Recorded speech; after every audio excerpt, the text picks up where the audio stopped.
Ladies, ladies, ladies, we are back for another real one. Hit that like button and subscribe. I'm so glad you're here with me. We need to talk about something nobody prepares mothers for. Not the sleepless nights, not the toddler tantrums, not the teenage attitude. I'm talking about the shock that hits when your adult child becomes the one you're afraid of, drained by, or emotionally bullied by. You don't ever think that's going to happen. And before anybody clutches pearls here, this is about the reality that some mothers over 40 are living in silence with, and it's breaking their hearts. I was scrolling through the interesting world of the internet the other day and saw two moms that stopped me cold. One mom has an adult son who threatens to kick in her doors, punches holes in her walls, spits in her face, and has been in jail. And she still put money on his books while he was in jail. He returned to her and she finally put him out. And now she says she fears for her life. Another mom said, I gave my kids everything I didn't have.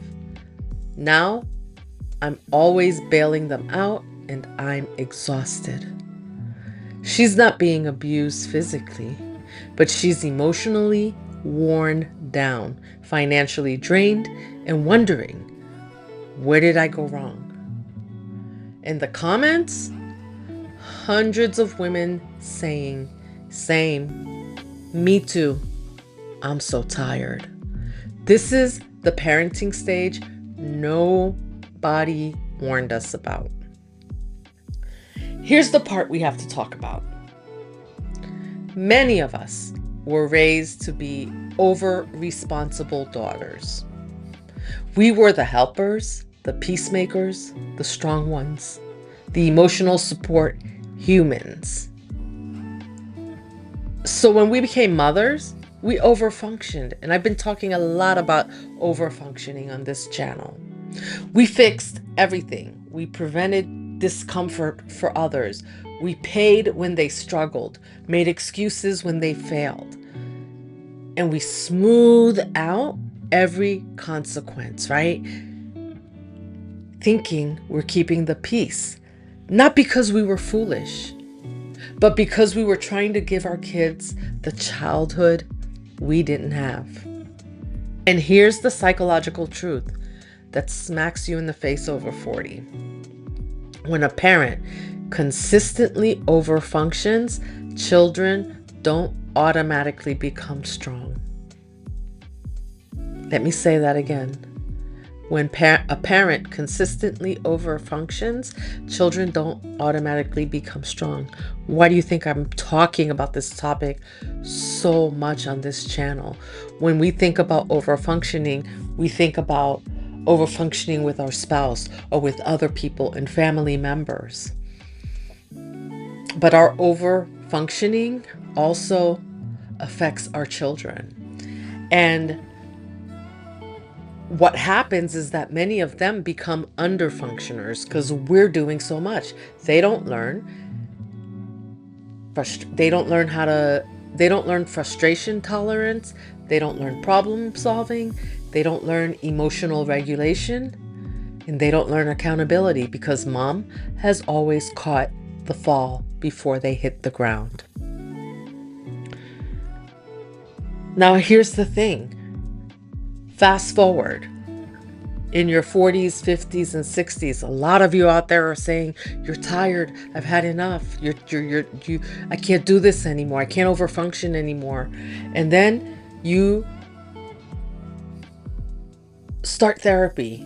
You start setting boundaries. You stop saying yes to everything. You stop funding irresponsibility. You stop rescuing, and suddenly your adult child is angry. Not sad, not reflective. They're angry. Because the role they depended on just disappeared. They were raised with an over-functioning parent, and now they're being asked to function. That transition can feel like abandonment to someone who never built their own emotional muscles. And if they lack emotional regulation, that anger can turn into blame, guilt trips, manipulation, intimidation, sometimes even violence. Not because you became a bad mother, because the system changed. So this same behavior that you see with other people around you, when we talk about people, when you change and you heal, that you will lose people, also affects your kids that you've been over functioning for. This is family systems psychology. When one person in a system changes, the system pushes back. For years, you were the stabilizer. Your over-functioning kept everything from falling apart. So when you stop, the imbalance gets exposed. And instead of saying, wow, I need to grow up, some adult children say, you've changed, you don't care, you're selfish, you're a bad mom. And this is not just for moms, this goes for dads also. I mean, we recently saw a situation where Rob Reiner's, the Reiner's, his child, I can't remember the wife's name or the child's name, but the child unalived both parents after they had over-functioned for so long for him. This is because it's easier to blame you than to face their own underdevelopment. This is where moms get stuck. You feel guilty, heartbroken, responsible, and you feel like you failed. And you think, if I just help a little more, if I just give one more chance, if I just pay this one bill. But here's the hard truth, ladies. You're not helping anymore. You are delaying their adulthood. And sometimes enabling turns into breeding ground for entitlement. And when entitlement doesn't get fed, it can turn into hostility. And a lot of times, many times it does.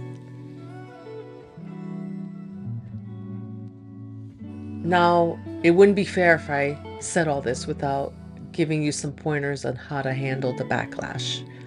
First, I want you to expect resistance. The truth is that it just shakes your growth, will shake the system. Your healing will shake the system. There could discomfort with you healing, and this change that you're making with not over-functioning doesn't mean you're wrong. It means the old system where you carried everything is no longer functioning, which is a good thing. And second, you want to stop over explaining. You don't need a whole speech. You just need to stay. You just need to say, I can't do that anymore. I'm not able to help with that. That's something you'll need to figure out. Short, calm, and repeated if needed. Boundaries are not a negotiation. Many times I've seen so many videos where many times women will negotiate things with their children they would never negotiate with someone else. It's not a negotiation. Third, I want you to separate guilt from the responsibility. You are responsible for love and safety. You are not responsible for funding adulthood forever. Discomfort is not abuse. And let me just go back for a minute, because I know many of us see our children as those little babies that we brought home.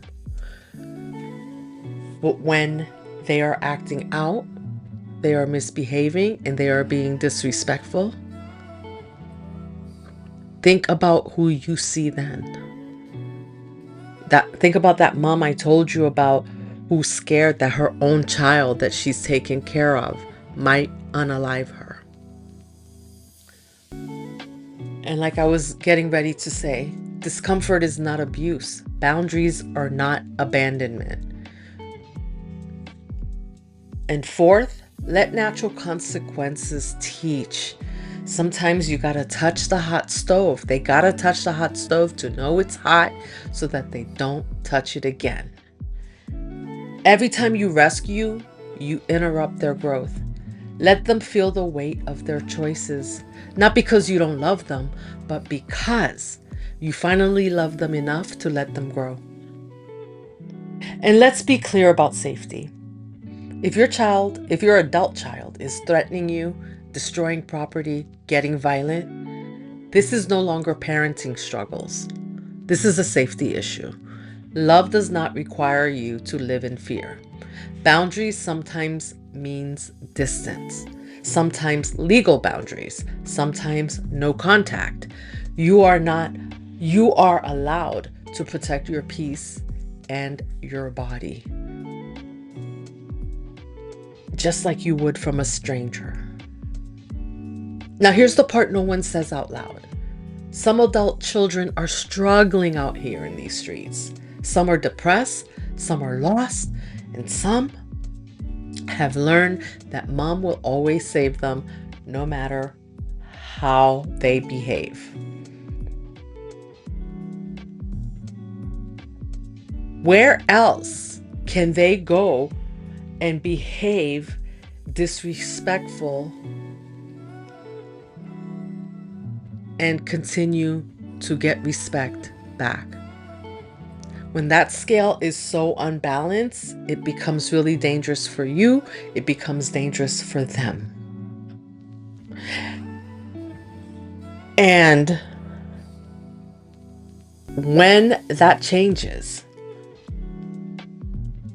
when you change the game on them, and it's not a game, when you flip the script, they don't know who they are without your over-functioning.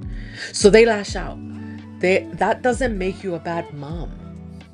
It means you are a mother who is finally healing. And sometimes when a mother heals, the whole family has to grow. You're not abandoning anyone. But if they need space, they need space. They have to figure it out. Now, here's the real goal in all this. Because like I just said, this isn't about abandoning your kids. It's about moving from, I'll do it for you, to, I believe you can do it for yourself. It's the hardest love there is, let me tell you. Let me tell you, it's really hard. I've been on the receiving end of that tough love, and I've been on the giving end of that tough love. But it's the only love that you can give that creates functioning adults, respectful adults. Listen, ladies, if you are in this season, I just want you to know you're not alone. You're not crazy, and you didn't fail. You loved the best way you knew how. And now learning a new way, and yes, it's painful, but sometimes the most loving thing a mother can do is stop carrying what her adult child is strong enough to carry themselves. If this hit you in the chest a little, if you felt seen, if you've been carrying guilt, shame, or silent fear about your relationship with your child, I want you to hear me clearly. You are not the only mother walking through this. You are not heartless. You are not a failure. You're a woman who loved deeply and is now learning how to love differently. And that is one of the hardest transitions a mother will ever make. So let's talk to each other in the comments. Tell me this. What is the one boundary you are learning to hold right now, even though it's uncomfortable? Because I talk about boundaries a lot, but holding boundaries with your children might be one of the hardest boundaries you ever hold. And maybe some of you are not there yet. And you can say, I'm still learning, because this is a judgment-free space. No perfect moms here, just growing women. So if you know another woman over 40 who is silently carrying this weight, send this to her. Not to scare her, not to shame her, but to remind her she's not alone in this chapter nobody warned us about. We all love our children, and we can love them without losing ourselves at the same time. That's the work, that's the healing, that's the glow up nobody talks about. And guess what? We're doing it together. I truly wish there was a way that, my hope is that we can teach our children so that they don't create children that are under functioning or over functioning, so we can find a level ground. This is something that when our kids have kids, are planning on having kids, that we need to be talking to them about, that they need to be talking to their kids about. It's like we've just been winging it this whole time. All right, drop me a comment. I love you, and I will see you in the next one. Bye.